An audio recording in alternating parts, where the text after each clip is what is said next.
Tengan muy buen día. Siempre es bueno hablar un poco de lo que Dios hace con nosotros, pero hoy vamos a estar hablando acerca de un tipo de unidad, ¿sí? Y vamos a tomar el ejemplo más grande que hay dentro de la palabra de Dios sobre la unidad que nosotros debemos de tener como hijos de Dios. Y esto se encuentra en Juan capítulo 17 y lo vamos a leer todo por motivo de comprender bien qué es lo que Jesús está pidiendo en este momento en el capítulo 17. El texto habla de la oración de Jesús, pero no es una oración que Él hace solamente por hacerla, ¿sí?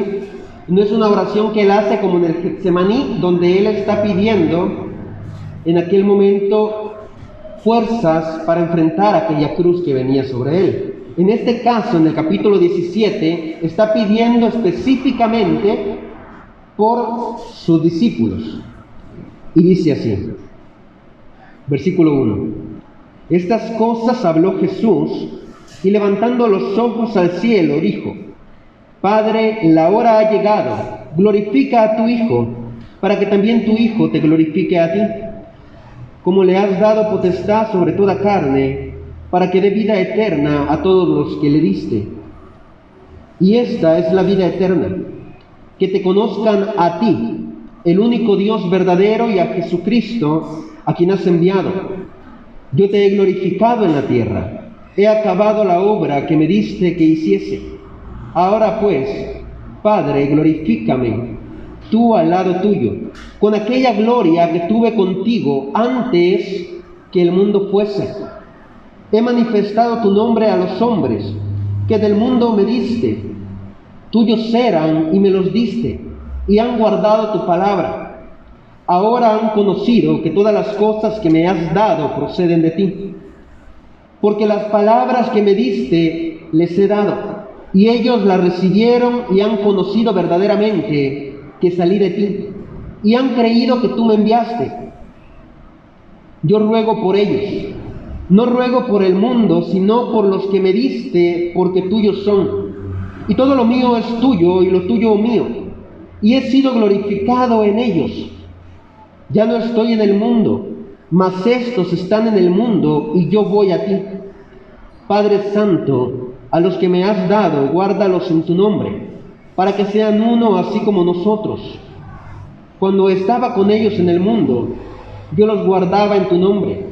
A los que me diste, yo los guardé, y ninguno de ellos se perdió, sino el hijo de perdición, para que la escritura se cumpliese.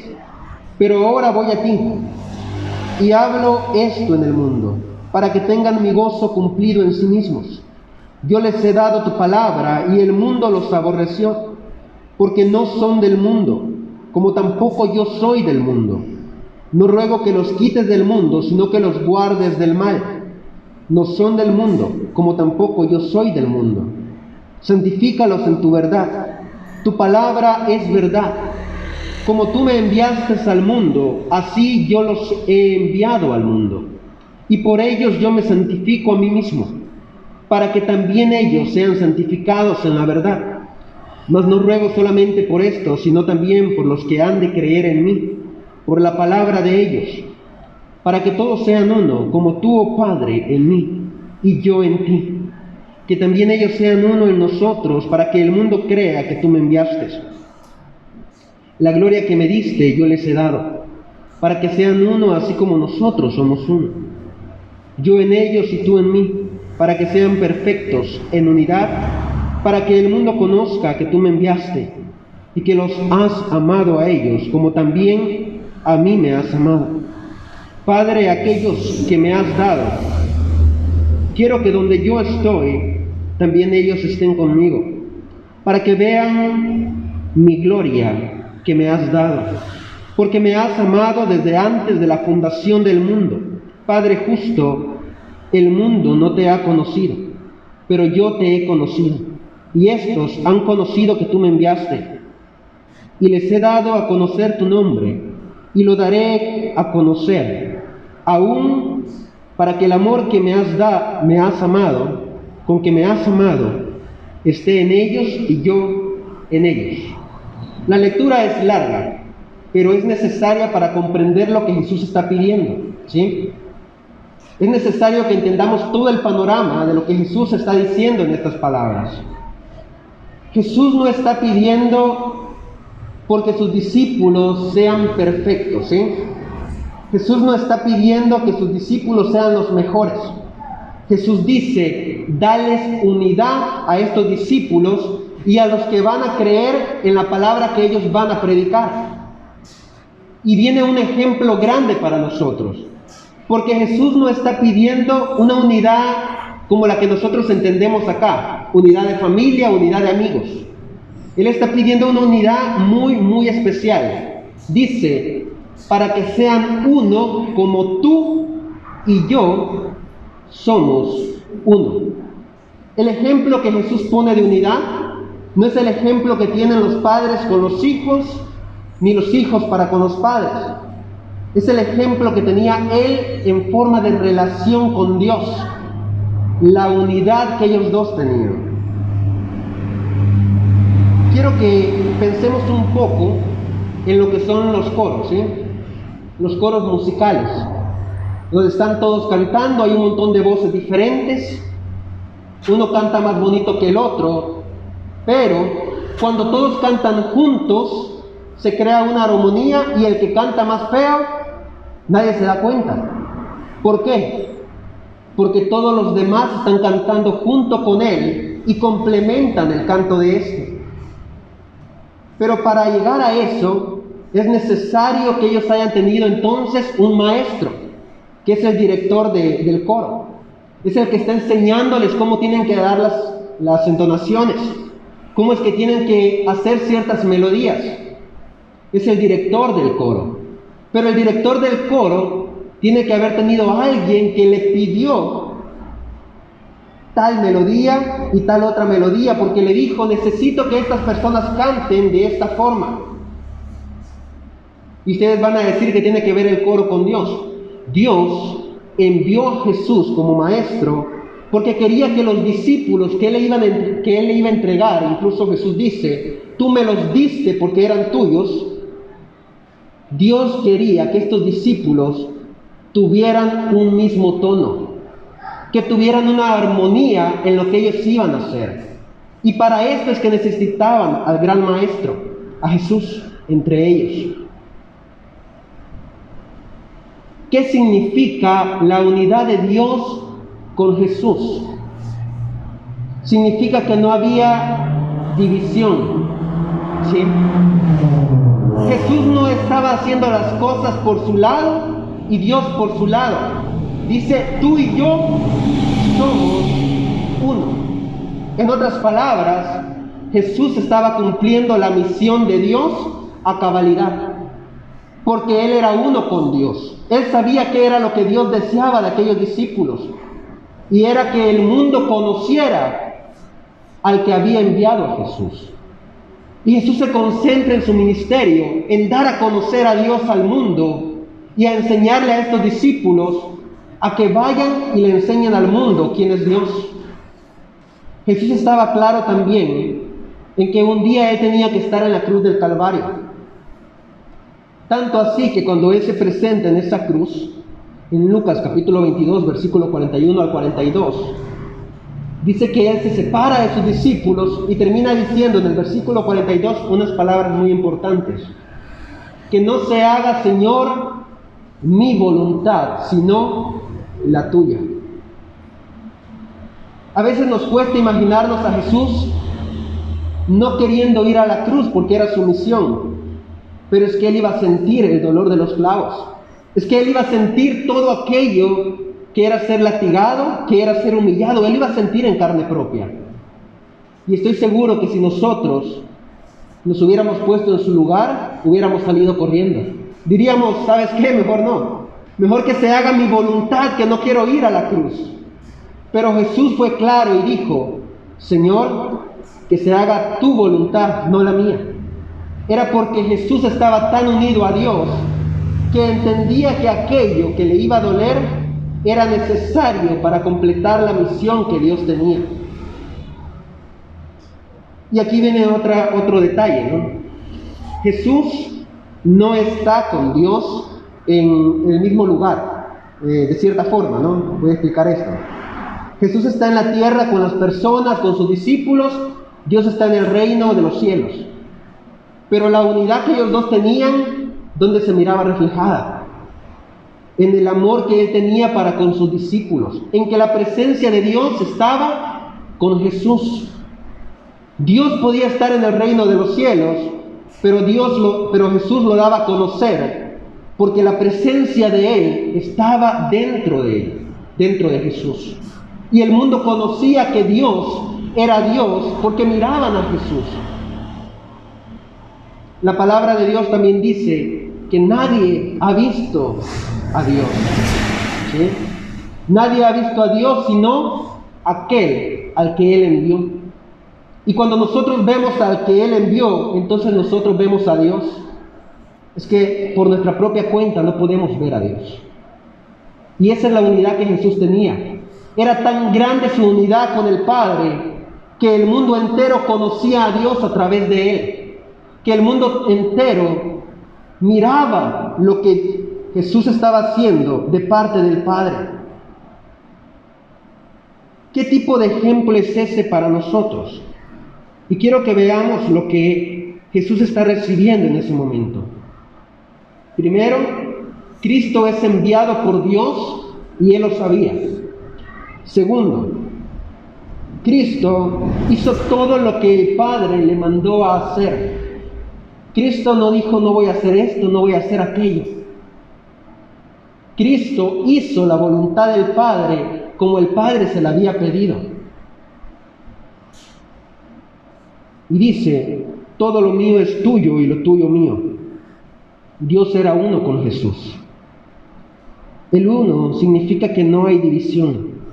Incluso lo hemos puesto de ejemplo muchas veces, ¿no? Aquellas ramitas que cuando hay una sola y la quebramos o la tratamos de doblar, se quiebra.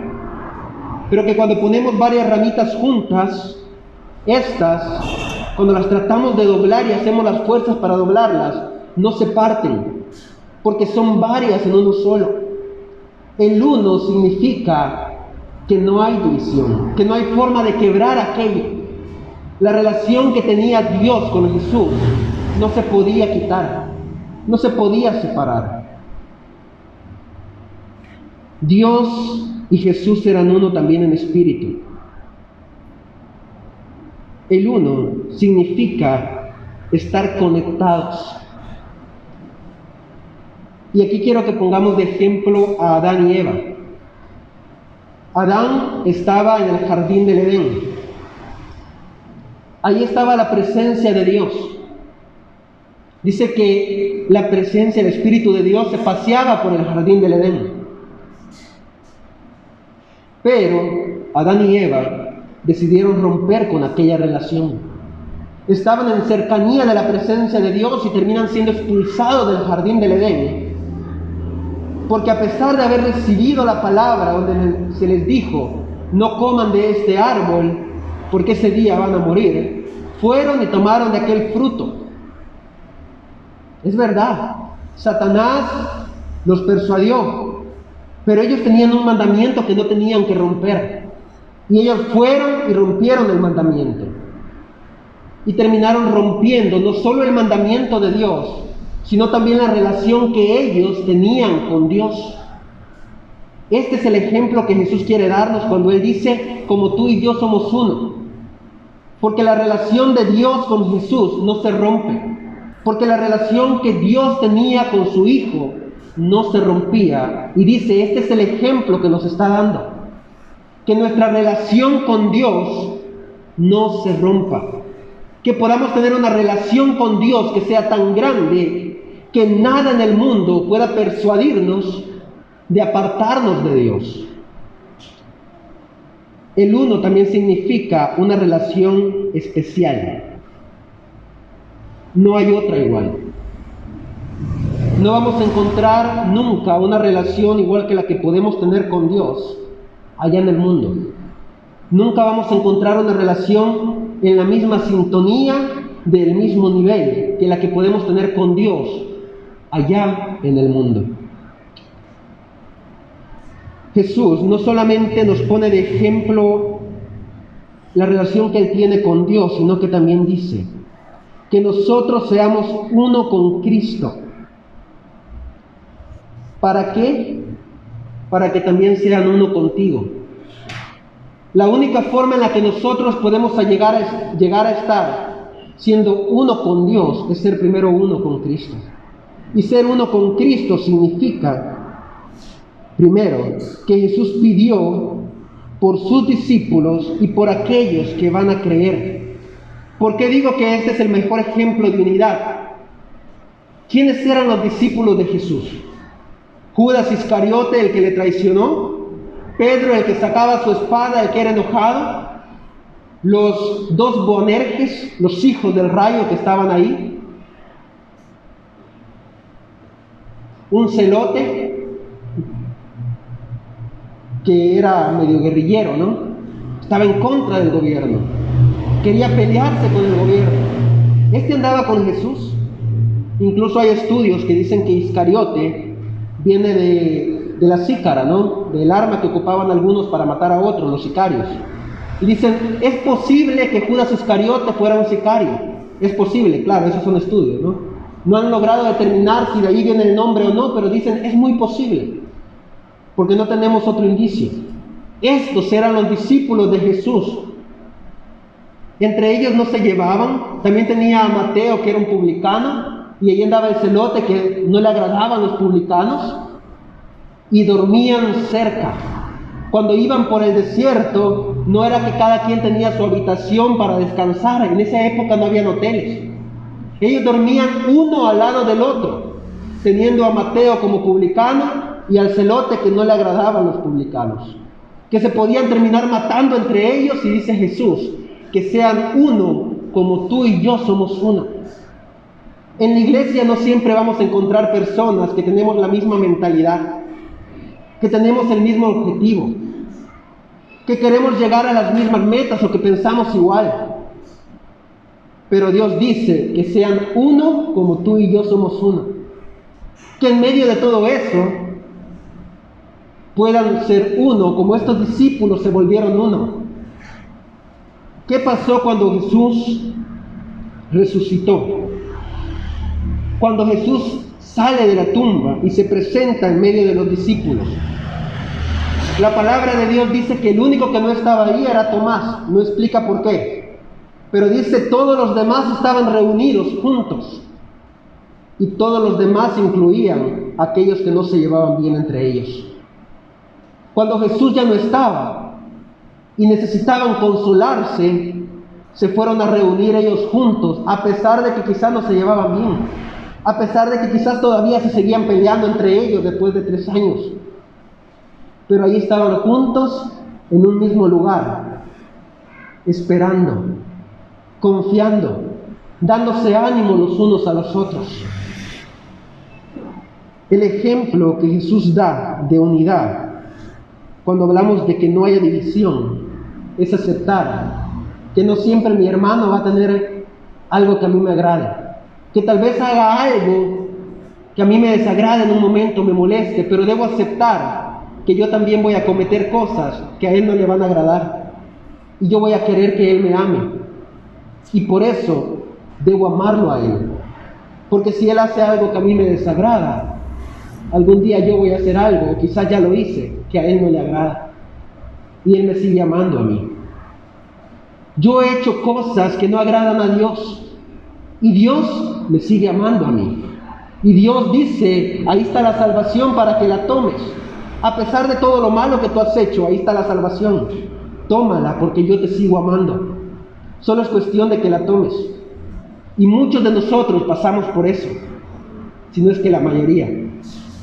Hemos estado en esa situación en la cual hemos hecho cosas que desagradan a Dios, y Dios dice, te amo.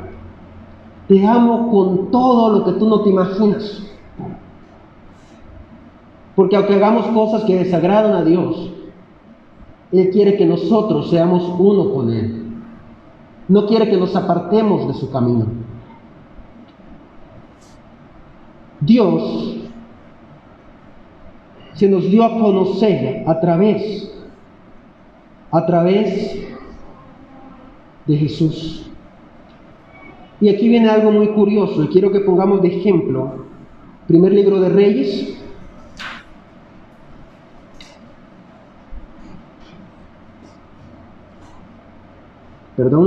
Apocalipsis capítulo 4, versículo 8. Antes de leerlo, quiero poner de ejemplo a Faraón y a los sirios, ¿sí? En primer libro de Reyes, capítulo 17, los sirios dicen unas palabras que hablaban de su desconocimiento de Dios. Dicen, ¿sabes qué? En esta guerra que vamos contra Israel, vamos a hacer que ellos desciendan a los valles, porque Jehová es Dios de los montes. Porque Jehová les da la victoria a ellos, porque peleamos allá en los montes, donde está Jerusalén, donde gobierna Jehová. Un total desconocimiento de Dios. Vamos a pelear contra Israel en los valles, porque ahí Dios no los va a proteger, porque ahí no gobierna Dios. Y Dios dice, por bocas del hombre, del varón de Dios, ¿sabes qué, rey Acab? Por lo que los sirios han dicho, diciendo que tú no eres Dios de los valles, que Jehová no es Dios de los valles, dice Jehová que ese pueblo de los sirios va a ser entregado en tu mano este día, porque han dicho que tú solo gobiernas en los montes, que Jehová solo gobierna en los montes. Pues hoy en aquel valle los sirios van a caer en tus manos. Y el texto sigue hablando y dice que en ese día, en las manos de Acab, cayeron 100,000 varones. Y los que huyeron y se escondieron en las ciudades, los muros cayeron sobre ellos y murieron 27,000 hombres de los sirios, por haber desconocido a Dios y decir, Dios no tiene el poder en este lugar. Y dice la palabra de Dios, Jesús da a conocer a Dios a los hombres, porque es necesario que no tengamos ese desconocimiento de Dios, que no seamos como los sirios que dicen, Dios no puede hacer esto o Dios no puede hacer aquello, que no seamos como Faraón que decía, Dios, Jehová, es igual que los dioses de Egipto, así que no hay problema, solo hay que darle un sacrificio y Él nos va a perdonar. Y Dios dice, yo quiero que liberes a mi pueblo. Yo no estoy pidiendo sacrificio de parte de Faraón. Estoy pidiendo que liberes a mi pueblo. Y hasta que Faraón no liberó al pueblo de Israel, Dios no quitó las plagas de Egipto. Y todavía viene la soberbia de Faraón y sale atrás de Israel. Y aquí viene lo que quiero decirles. Dios no cambia. Y vamos a Apocalipsis capítulo 4, versículo 8. Dice así, y los 4 seres vivientes tenían cada uno 6 alas y alrededor y por dentro estaban llenos de ojos. Y no cesaban día y noche de decir, Santo, Santo, Santo, Él es Señor, Dios Todopoderoso, el que era, el que es y el que ha de venir. En otras palabras, Dios no cambia. El mismo Dios que libera al pueblo de Israel, el mismo Dios que libera al pueblo de Egipto y lo saca de la esclavitud, el mismo Dios que ayudó a vencer a los sirios, el mismo Dios que encaminó a Abraham de Ur de los Caldeos hasta la tierra prometida, el mismo que entregó la tierra prometida a Israel, el mismo que estaba trayendo la salvación a través de Jesucristo, el mismo que hoy en día nos da la gracia a nosotros, su gracia, es el mismo Dios siempre. Dios no cambia. La misericordia de Dios está presente en todo tiempo. Y por eso es que Jesús dice que sean uno como tú y yo soy uno. Porque solo siendo uno entre nosotros, siendo uno con Cristo, siendo uno con Dios, es que nosotros comprendemos que la gracia de Dios no cesa sobre aquellos que están dispuestos a servirle, sobre aquellos que están dispuestos a ser uno con Cristo. La misericordia de Dios no cesa. pero muchas veces caemos en el error de comportarnos como Faraón. Y este es el llamado que se nos hace. No actuemos como Faraón. No actuemos como actuaban los sirios, diciendo, Dios no puede hacer esto. Dice la palabra, el Señor Dios Todopoderoso. Es que Él es el que todo lo puede. Él nunca va a cambiar. Y si ya le dio gracia, ya de salvación en el pasado, es lo mismo que nos ofrece hoy en día a nosotros. Pero es necesario que aprendamos a ser uno entre nosotros. ¿Para qué? Y aquí viene la parte final, ¿no? ¿Por qué Jesús pide que nosotros seamos uno entre nosotros para ser uno con ellos, con Él? Para dar a conocer a Dios. Y viene una pregunta, ¿no? Dar a conocer a Dios, ¿cómo? Y vamos a primera carta de Corintios. Primera carta de Corintios, capítulo 13.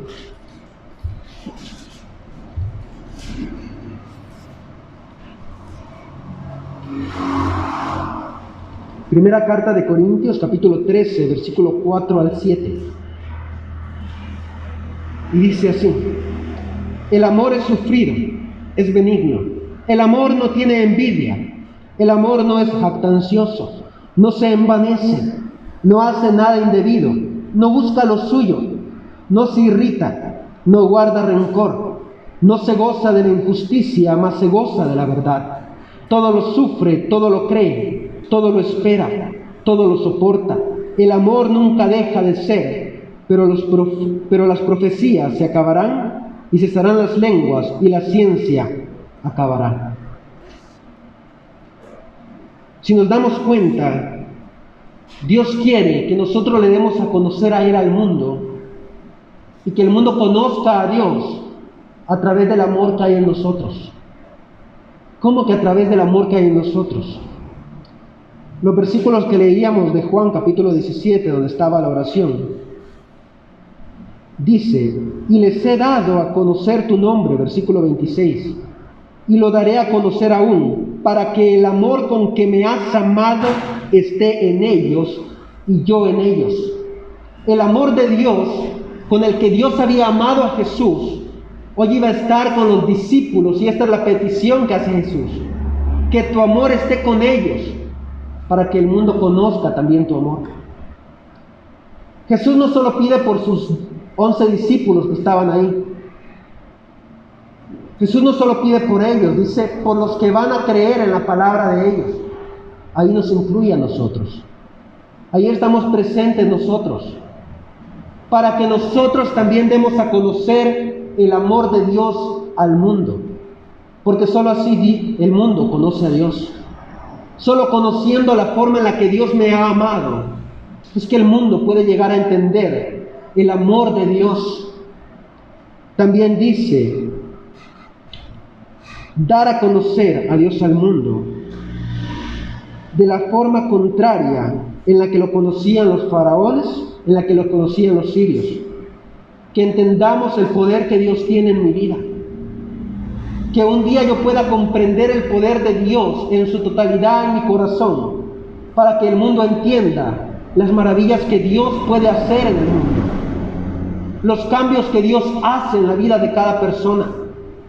Es la única forma de que el mundo conozca quién es Dios. Y termina diciendo, para que el mundo conozca al que envió. Para que el mundo conozca que la palabra que Jesús habló, que lo que Él dijo, que lo que Él enseñó, provenía de Dios. Porque solo cuando yo hago mía la palabra de Dios, el mundo conoce que esa es la palabra que Él envió para nosotros. Y hacer mía esa palabra, unirme a la palabra de Dios y ser uno con ella, implica mi obediencia a cada mandamiento, mi obediencia a la voluntad de Dios. Hermanos, es necesario que estemos unidos entre nosotros, que haya unidad dentro del pueblo de Dios. porque solo de esa forma el mundo conoce a Dios. Porque solo conociendo y viendo la unidad del pueblo de Dios, el mundo es capaz de comprender la grandeza de Dios. Cuando Israel, y termino poniéndolos de ejemplo a ellos, salió del pueblo de Egipto, salió de la tierra de Egipto y caminó por el desierto, ellos iban felices, iban emocionados porque eran libres. Pero al primer obstáculo, cuando llegaron al Mar Rojo, dijeron: ¿acaso Dios nos ha sacado para que muramos aquí? ¿Este es el Dios que tanto ha luchado para sacarnos de Egipto, que nos va a dejar morir en este Mar Rojo? Y Dios, conociendo el corazón de ellos, dice que partió el mar en dos para que ellos pasaran en seco. Porque estando en el desierto, cuando renegaron por comida, cuando decían: Dios nos ha sacado al desierto para que muramos de hambre, Dios nos ha traído a esta tierra para morir en el desierto sin comida, dice que Dios hizo descender maná del cielo. Y cuando ellos se aburrieron de comer maná, porque decían: hace mucho que no comemos carne, hace mucho que no nos saboreamos la delicia de la carne, solo comemos este pan tieso, seco, no tiene gracia. Dios mandó codornices para que ellos comieran, porque a pesar de todo eso que Dios les había dado, fueron castigados por Babilonia, porque seguían menospreciando el poder de Dios. Porque por más que se intentó, los israelitas nunca comprendieron que tenían que estar unidos a Dios. Nunca comprendieron la unidad que tenían que tener con Dios, a pesar de todos los mandamientos, a pesar de todos los profetas que llegaron como Elías a anunciarles que Dios necesitaba que ellos estuvieran unidos a Él. Ellos nunca lo comprendieron. Y por eso es que Jesús pide eso en oración: Dios, que estos discípulos y los que van a creer en ellos, que somos nosotros, puedan estar unidos entre ellos, para que también puedan estar unidos a ti, como yo soy uno contigo. Recordemos una cosa: la unidad de Dios con Jesús significa que ahí no hay división. Significa que el Espíritu de Jesús y el Espíritu de Dios estaban unidos en una sola armonía. Significa que a pesar de las cosas malas que iban a acontecer, Jesús decía: Señor, que se haga tu voluntad y no la mía. Cuando yo estoy unido como hermano y cuando yo comprendo la unidad de Jesús con Dios, empiezo a entender que aunque ocurran cosas en mi vida que a mí no me van a gustar, voy a decirle a Dios: Dios, que se haga tu voluntad y no la mía, porque entendemos que es necesario para mi crecimiento espiritual, porque comprendemos, al estar unidos a Dios de la misma forma que Jesús estaba unido a Él, que van a haber muchas cosas maravillosas en mi vida, pero van a haber cosas también negativas en mi vida, y Dios nunca me va a dejar. Que no importan las cosas buenas, ahí va a estar Dios. Que no importan las cosas malas, ahí va a estar Dios, porque yo puedo estar unido a Dios como debo estar unido a Él. ¿Cuántos rótulos hemos visto en lugares, no? Hablábamos de esto con una hermana hace poco. ¿Cuántos rótulos hemos visto donde alguien dice: Jesús es mi guía, Jesús es el camino? Pero quien ha puesto ese rótulo realmente no está unido a Dios, sino que muchas veces lo ha puesto como un amuleto, como algo que le pueda dar suerte a su vida, pero no quiere comprometerse a una unidad sincera con Dios. Dios no quiere que tengamos amuletos en nuestra vida, o que lo usemos a Él como un amuleto. Dios quiere que yo me una a Él en sus mandamientos, que yo me una a Él en verdad y que pueda ser uno con Él, en la gracia que Él ha dado para mí. Que el Señor nos bendiga en este día.